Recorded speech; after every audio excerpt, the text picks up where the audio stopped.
I've been studying leadership for a long, long time. And I think probably you know this too, but organizations that are led well are very, very productive. People are happy.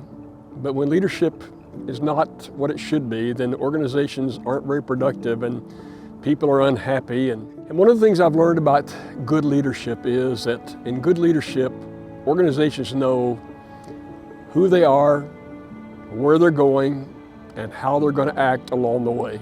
That's what's happening at Oklahoma Christian University.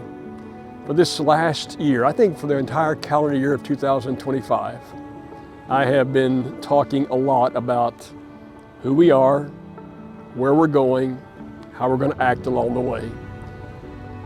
And I want to share with you something about this, how we're going to act along the way.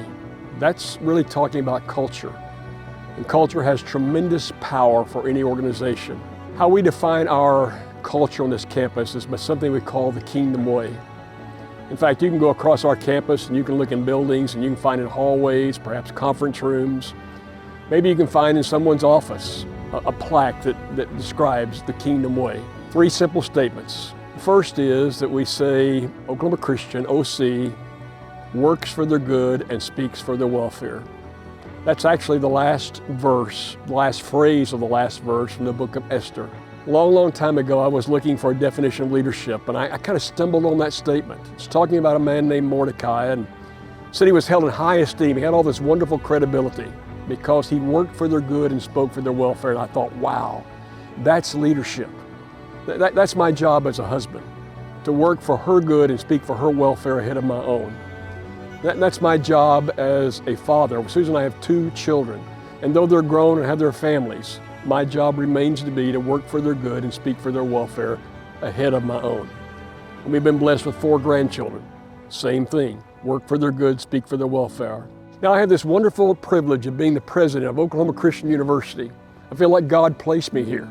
My job, to work for the good of the students on this campus, to speak for their welfare. And my job also is to work for the good of our faculty and our staff, to speak for their welfare ahead of my own. So OC works for their good, speaks for their welfare. The second statement on the Kingdom Way is this.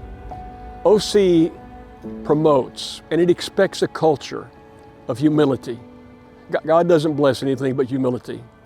So we expect a culture of humility, of kindness, of respect, of joy. We want to smile on this campus. And trust. It's the way we act toward each other, it's the way we operate day after day after day.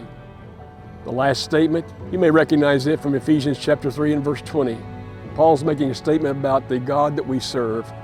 And he said he is able to do exceedingly more, immeasurably more than we ask or even imagine, according to his great power that is at work within us. Well, that's what our last statement says.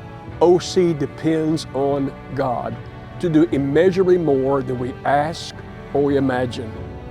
We are a university, and we have a lot of really, really smart people on our campus. But all of us working together, going in the same direction, it's not enough. Because God specializes in doing immeasurably more, and we need God to do more and more than we even ask or imagine. That's the Kingdom Way. The Kingdom Way is to work for the good and speak for the welfare. The Kingdom Way is to be humble, to kind, respectful, joyful, and trusting one another. And the Kingdom Way is to depend on God to do immeasurably more than we ask or imagine. Oklahoma Christian, we know who we are, we know where we're going, we know how we're going to act along the way.